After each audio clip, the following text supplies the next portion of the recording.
भाग्य बड़ा बलवान। आज की हमारी धार्मिक कथा कहानी इसी पर आधारित है। एक गांव में पारो नाम की एक गरीब विधवा रहती थी। उसका एक पुत्र था। वह इतनी गरीब थी कि घर में 4 बर्तन भी ढंग के नहीं थे। लड़का अभी छोटा था। पारो ने बड़े प्यार से उसका नाम नसीब सिंह रखा था। मगर वह इतना बदनसीब था कि उसके पैदा होने के कुछ समय बाद ही एक बीमारी से उसके पिता की मृत्यु हो गई। पारो घरों में चौका बर्तन आदि करके उसे पाल रही थी। उसे पक्का विश्वास था कि नसीब सिंह बड़ा होकर उसके सारे संकट दूर कर देगा और उसका बुढ़ापा चैन से गुजरेगा। इसी आस में रात दिन मेहनत करके वह अपने बेटे को पाल रही थी। नसीब सिंह था तो छोटा, किंतु बहुत समझदार था। संयम और धीरज की उसमें बिल्कुल भी कमी नहीं थी। किसी भी बात को गहराई तक जानने की उसमें प्रबल उत्सुकता रहती थी। एक दिन उसने अपनी माँ से पूछा, माँ, हम इतने गरीब क्यों हैं? माँ बोली, यह सब तो ईश्वर की मर्जी है बेटे, सब नसीब की बात है। मगर नसीब सिंह यह उत्तर पाकर संतुष्ट नहीं हुआ। वह बोला, ईश्वर की ऐसी मर्जी क्यों है? माँ बोली, बेटा, यह तो ईश्वर ही जाने। अगर ईश्वर ही जाने तो ठीक है, मैं ईश्वर से ही पूछूंगा कि हम इतने गरीब क्यों हैं। बताओ माँ, बताओ कि ईश्वर कहाँ मिलेगा। पारो तो वैसे ही परेशान रहती थी, अतः उसकी बातों से उकताकर उसने कह दिया, वह जंगलों में रहता है, लेकिन तुम वहाँ ना जाना। लेकिन नसीब सिंह ने दिल ही दिल में उसी क्षण इरादा बना लिया कि वह ईश्वर को ढूंढेगा और पूछेगा कि आखिर हम इतने गरीब क्यों हैं। एक दिन वह जंगल की ओर चल दिया। जंगल घना और भयानक था।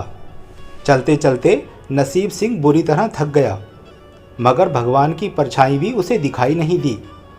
अतः वह थक हार कर पत्थर की एक शिला पर जा बैठा और सोचने लगा कि भगवान तो यहाँ कहीं भी नहीं है, आखिर गरीबी दूर कैसे हो। तभी संयोगवश मृत्युलोक का भ्रमण करते करते शिव पार्वती उधर ही आ निकले। उन्होंने बच्चे को वहां बैठे देखा तो उन्हें बड़ा अचरज हुआ कि यह अबोध बालक इस बीहड़ जंगल में बैठा क्या कर रहा है। भगवान शिव ने बालक से पूछा, तुम कौन हो बालक, और इस जंगल में बैठे क्या कर रहे हो? मैं ईश्वर को ढूंढ रहा हूँ। ईश्वर को? पार्वती चौंकी और पूछा, मगर क्यों, ईश्वर से तुम्हें क्या काम है? लड़का बोला, मैं उनसे पूछना चाहता हूँ कि हम इतने गरीब क्यों हैं, दूसरों की तरह हम पर भी भाग्य की कृपा क्यों नहीं है। नसीब सिंह ने निर्भीकता से उत्तर दिया। माँ पार्वती और भगवान शिव उस बच्चे का साहस देखकर बहुत प्रसन्न हुए। माँ पार्वती तो करुणा की सागर हैं। उन्हें उस बच्चे पर बड़ी दया आई और भगवान शिव से मुखातिब होकर बोली, प्रभु, इस बालक का कुछ कीजिए।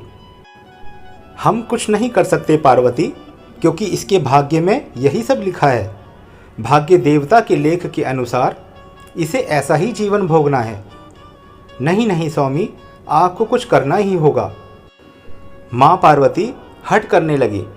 जिद ना करो पार्वती, यदि हम उसे कुछ दे भी देंगे तो वह उसके पास रुकेगा नहीं।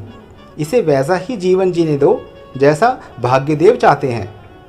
नहीं प्रभु, इसकी गरीबी दूर करने के लिए आपको इस पर कृपा करनी ही होगी। जब माँ पार्वती जिद करने लगी तो भगवान भोले शंकर ने बच्चे को एक हार दे दिया। हार पाकर नसीब सिंह बहुत प्रसन्न हुआ और खुशी खुशी अपने घर की ओर चल दिया। माँ पार्वती संतुष्ट थी कि उन्होंने एक अबोध बालक की मदद की और अब उसके दिन सुख से कटेंगे। लेकिन त्रिकालदर्शी भोले बाबा जानते थे कि यह हार उसके पास रहेगा ही नहीं। चलते चलते नसीब सिंह के पेट में अचानक दर्द हो उठा और वह शौच के लिए इधर उधर देखने लगा। उसने भगवान शिव का दिया हार पत्थर की एक शिला पर रख दिया और झाड़ियों के पीछे चला गया। तभी एक चील कहीं से उड़ती हुई आई और उस हार को उठाकर ले गई। अरे मेरा हार! सब कुछ भूलकर लड़का चील के पीछे भागा। मगर कब तक वह चील का पीछा करता, कैसे पकड़ता उसे। एक आध बार पत्थर उठाकर उसने चील को मारने की कोशिश की, किंतु चील अधिक ऊंचाई पर थी। कुछ ही पलों में चील उसकी नज़रों से ओझल हो गई।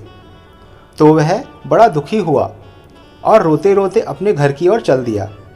घर पहुंचकर उसने माँ को सारी बात बताई, मगर पारो को उसकी बात पर बिल्कुल भी विश्वास नहीं हुआ। हाँ, उसकी बात सुनकर थोड़ी सी उदास अवश्य हो गई, लेकिन नसीब सिंह माँ की उदासीनता देखकर हतोत्साहित नहीं हुआ। उसने मन ही मन निर्णय किया कि वह कल फिर से जाएगा और भगवान शिव पार्वती को अपनी विपदा सुनाएगा। उसका विश्वास था कि भगवान शिव उस धूर्त चील को अवश्य ही दंड देंगे। भगवान शिव ने पार्वती से कहा, देखो, उसके पास कल वाला हार नहीं रहा, उसे एक चील ले उड़ी और दूसरा हार पाने व उस चील को दंड दिलवाने की इच्छा से वह लड़का आज फिर आया है। पार्वती देवी ने फिर भगवान शिव से प्रार्थना की, आप चाहे चील को दंड दें या ना दें, किंतु इस लड़के की सहायता करके इसकी निर्धनता दूर करें। अब हम कुछ नहीं कर सकते देवी, यदि तुम जिद करती हो तो हम ब्रह्मा जी से कहते हैं, वही इस बालक की कुछ सहायता करेंगे। कहकर भगवान शिव ने ब्रह्मा जी को बुलवाया और सारी बात बताकर आग्रह किया कि आप ही इसकी कुछ मदद करें। तब ब्रह्मा जी ने लड़के को हीरे की एक अंगूठी दी। लड़के ने अंगूठी जेब में रखी और खुशी खुशी अपने घर की ओर चल दिया।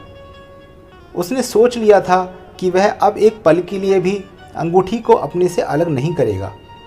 चलते चलते अचानक उसे प्यास लगी। वह सरोवर के किनारे पहुंचा और जैसे ही वह चुल्लू भरकर पानी पीने के लिए नीचे झुका, वैसे ही उसकी जेब से अंगूठी निकलकर पानी में जा गिरी और इससे पहले कि वह उसे उठा पाता, एक मछली उसे निगल गई। नसीब सिंह फिर रोते रोते घर आया और माँ को सारी बात बताई। बेटा, जब तक भाग्य में नहीं है तब तक कोई भी चीज़ नहीं रुकेगी, माँ ने उसे दिलासा देते हुए कहा। जब भाग्य देवता खुश होंगे तो मिट्टी भी सोना बन जाएगी, मगर इस प्रकार किसी के देने से हमारी गरीबी दूर नहीं होगी। उसे समझाकर माँ अपने काम में लग गई, मगर नसीब सिंह भी हार मानने वाला नहीं था। उसने मन ही मन सोच लिया कि वह कल फिर जाएगा। तीसरे दिन वह फिर जा पहुंचा। शिव और पार्वती उसका यह साहस देखकर बहुत प्रसन्न हुए। शिवजी ने इस बार ब्रह्मा जी के पास जाकर बात की कि वह लड़का तो बड़ा साहसी है, इसका कुछ उद्धार किया जाना चाहिए। तब ब्रह्मा जी ने सलाह दी कि हमें भगवान श्री हरि विष्णु जी के पास जाना चाहिए, वही इसका कुछ हल बता पाएंगे। अतः वह श्री हरि विष्णु जी के पास जा पहुँचे। पूरी बात सुनकर भगवान विष्णु ने नसीब सिंह को कुछ हीरे दिए। हीरे पाकर वह बहुत खुश हुआ और इस बार बिना कहीं रुके उसने सीधे अपने घर जाने का निश्चय किया, क्योंकि 2 बार उसकी चीज़ें खो चुकी थीं। जब वह घर पहुंचा, माँ घर पर नहीं थी, अतः नसीब सिंह ने हीरे एक लोटे में रखकर कोने में छिपा दिए और माँ को ढूंढने निकल पड़ा। वह मन ही मन सोचने लगा कि अब माँ को किसी के घर काम करने की क्या आवश्यकता है, अब तो वह बहुत अमीर हो गए हैं। उधर पीछे से चोर उसके घर में घुसे और जो भी सामान हाथ लगा वह चुरा कर ले गए। घर के सारे सामान के साथ उसमें वह लोटा भी था जिसमें उसने हीरे छुपाए थे। जब वह माँ के साथ वापस आया तो देखा कि हीरे गायब हैं। इतना ही नहीं, घर का बाकी सामान भी गायब था। अब तो उसकी माँ को बहुत गुस्सा आया। वह बोली, क्यों मुझे नई नई कहानियाँ सुनाकर पागल बनाता जा रहा है। सारा दिन आवारा की तरह इधर उधर भटकता रहता है और शाम को पिटाई के डर से कोई नई कहानी सुना देता है। माँ की डांट सुनकर वह लड़का रोने लगा। वह तो केवल वही जानता था कि उसने जो कुछ भी कहा था वह सत्य था। डांट खाकर लड़के की हिम्मत और बढ़ गई और अगले दिन वह फिर उसी स्थान पर जा पहुंचा। भगवान भोले शंकर सोचने लगे कि इस पर इतनी मुसीबतें पड़ी लेकिन इसने हिम्मत नहीं हारी। इससे वह बहुत प्रसन्न हुए और भाग्य देवी के पास जाकर बोले, यह लड़का बहुत ही साहसी, हिम्मती और धीरज वाला है। ऐसा व्यक्ति अभागा नहीं हो सकता, इसे कुछ दे दो। आज्ञा पाकर भाग्य की देवी ने नसीब सिंह को सोने का एक सिक्का दिया। सिक्का लेकर नसीब सिंह खुशी खुशी अपने घर की ओर चल दिया। जब उसने घर जाकर वह सिक्का अपनी माँ को दिया तो उसकी माँ बहुत खुश हुई, क्योंकि अब उन पर भाग्य की देवी की कृपा हो गई थी। अतः सारे काम अपने आप ही शुभ होने लगे। दूसरे दिन ही एक मछली वाला उसके गांव में मछली बेचने आया, तो लड़के ने वही सिक्का देकर मछली खरीद ली। उसकी माँ ने मछली का पेट चीरा तो वह अंगूठी निकली जो ब्रह्मदेव ने उसे दी थी और जो उसकी जेब से तालाब में गिर गई थी। माँ ने अंगूठी संभाल कर रख ली और नसीब सिंह से बोली, जा बेटा, जंगल से थोड़ी लकड़ियाँ ले आ, आज घर में ईंधन बिल्कुल भी नहीं है। लड़का कुल्हाड़ी लेकर जंगल की ओर चल दिया। वहाँ जाकर जिस पेड़ पर लकड़ी काटने के लिए चढ़ा, वहाँ उसी चील का घोंसला था जो उसका हार उठाकर ले गई थी। लड़के ने देखा कि चील कहीं आसपास नहीं थी। नसीब सिंह ने अपना हार उठा लिया और जो भी थोड़ी बहुत लकड़ियाँ पेड़ के आसपास पड़ी थी वही उठाकर घर की ओर चल दिया। माँ हार पाकर बहुत खुश हुई।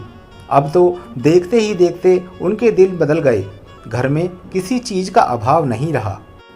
फिर ईश्वर की ऐसी कृपा हुई कि जो चोर उनके घर से हीरे चुरा कर ले गए थे, उन्हें सपने में महादेव ने चेतावनी दी कि जो हीरे उस लड़के के घर से चुरा कर लाए थे वह तुरंत उसे वापस कर दो, वरना तुम्हारा सर्वनाश कर दूंगा।